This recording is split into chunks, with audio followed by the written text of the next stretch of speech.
J'ai une question concernant le mariage et donc le divorce, la répudiation. J'étais en train de méditer la parole dans Matthieu 19 et à chaque fois que je reviens sur un passage, je suis bloquée. Donc où il est dit mais je vous dis que celui qui répudie sa femme, sauf pour infidélité, et qui en épouse une autre, commet un adultère. Et celui qui épousera celle qui a été répudiée commet aussi un adultère.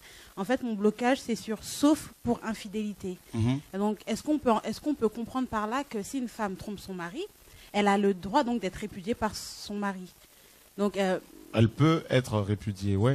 Mais attention, c'est souvent le cas. C'est là que ça coince. En fait, très souvent, on va sortir des versets bibliques hors de leur contexte. Et c'est comme ça qu'on nous a appris à voir. En fait, l'approche que nous avons de ce livre n'est pas toujours bonne. On l'approche dans nos têtes avec la pensée de copier-coller. Vous voyez ce qu'on on fait avec l'ordinateur. On prend un bout là, tac, on va le coller ailleurs. Et on ne tient pas compte du contexte de tout le chapitre, de tout le livre, et de l'histoire, tout ça. Et Jésus dit ceci, qu'au commencement, il n'en était pas ainsi. D'accord? Et Adam aurait pu divorcer quand Ève a mangé le fruit. Bon, il s'est laissé entraîner. Mais vous voyez bien qu'il n'y a pas eu de divorce dans le premier couple. D'accord? 930 ans de mariage.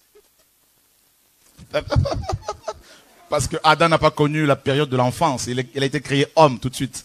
930 ans, ça c'est le record. Notre premier parent. Nos premiers parents. Donc ils nous ont légué un héritage quand même. Il y a le péché d'un côté, mais quand même, il y a quand même ce côté-là où ils sont restés ensemble. Voyez? Donc, ça commence bien. Ensuite, quand le Seigneur a dit, sauf pour cas d'infidélité. Maintenant, si dans un couple, l'un des conjoints tombe dans l'adultère, comment doit-on agir? Matthieu 18, 15 nous dit quoi? Si ton frère a péché. Donc, il faut rappeler à ce couple qu'ils sont frères et sœurs. Parce qu'ils ont le même Père céleste, ils sont chrétiens. Donc, ils sont frères et sœurs. Donc, si ton frère a péché, va le reprendre entre toi et lui. Donc, il faut d'abord essayer de ramener la personne à Dieu. Il ne faut pas brandir le divorce comme ça. Non, non, pas du tout. On ramène la personne à Dieu. Et ça peut durer longtemps. Ensuite, si elle continue, on prend des témoins qui vont essayer de l'aider. Ça peut durer aussi longtemps. Si elle refuse, on fait intervenir l'assemblée, comme il est dit dans les Écritures. Et si la personne refuse, on la considère comme une inconvertie. Mais pour en arriver là, il faut vraiment le vouloir. D'accord? En fait, le Seigneur voulait nous montrer que oui, sauf pour cas d'infidélité, c'est porno, il y a un grec qui donne la pornographie. Donc, il est question de l'infidélité sexuelle. Et encore, attention, attention.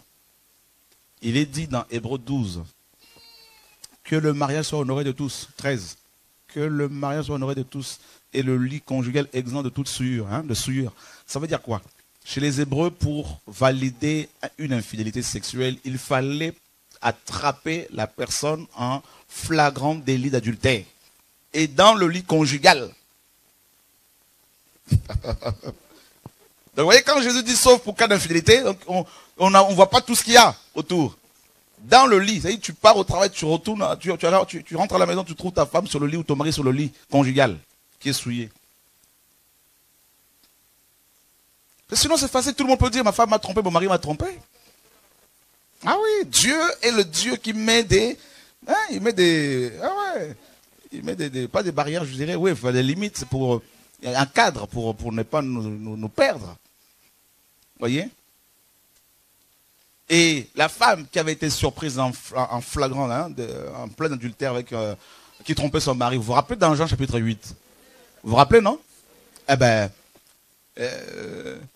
On l'a attrapée, comme les Écritures le disent.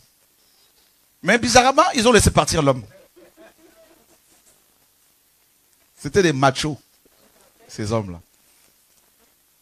Et ils l'amènent auprès du Seigneur, les pharisiens. Seigneur, Moïse a dit qu'il faut lapider de telles femmes. Et toi, tu dis quoi? C'est ça, hein? Et le Seigneur, qu'est-ce qu'il a fait? Il a commencé à écrire. Non, il leur a d'abord dit que celui d'entre vous qui n'a jamais péché, eh ben, jette sur elle le premier la pierre. Accusés par leur conscience. Là, c'est le Saint-Esprit qui est rentré en action. Pour commencer à rappeler aux gens leur péché. Voilà, le 1er juillet 2009, tu as péché à tel endroit. Tu as fait telle chose. Ouh lolo, il n'y avait personne ce jour-là. Ben, j'étais là, moi, Dieu. Ici, nous avons un procès. Hein? Et il y avait vice de procédure parce que le mari, l'homme n'était pas là. L'homme avec lequel cette femme était tombée. Alors, Yeshua ici était dans son rôle. Il était en tant qu'il était avocat et juge. C'est un procès. Et puis, tout le monde est parti, tous ses accusateurs. Elle reste seule, le Seigneur se lève. Il lui dit, femme, où sont ceux que tu accusés? Et il lui dit, va et ne pêche plus. Voilà. Il n'a pas dit, va divorcer. Entame une procédure de divorce. Ah, Jésus est terrible, frère. C'est pour cela, avant de vous engager dans le mariage, réfléchissez. Parce que vous allez rester collé à la personne jusqu'à votre mort. Alléluia. Oh non, mais tu sais, il est méchant. Il a un caractère compliqué. Est-ce qu'on t'a dit qu'à cause du caractère, tu dois... T'es obligé. Si tu es séparé, reste célibataire à vie. C'est pas un jeu. C'est parce qu'on joue avec le sexe. Voilà pourquoi, enfin, beaucoup de gens, voilà pourquoi il y a autant de problèmes. Dieu a prévu la sexualité dans le cadre d'un mariage entre un homme et une femme, où les parents ont été impliqués et honorés, comme les Écritures le disent. Qu'ils soient parents chrétiens ou païens, il faut les honorer parce que ce sont vos parents. Voilà, Dieu respecte cela. Celui qui n'honore pas ses parents ne peut pas être béni par Dieu. Voilà. C'est pour cela les sectes divisent des familles, brisent des familles.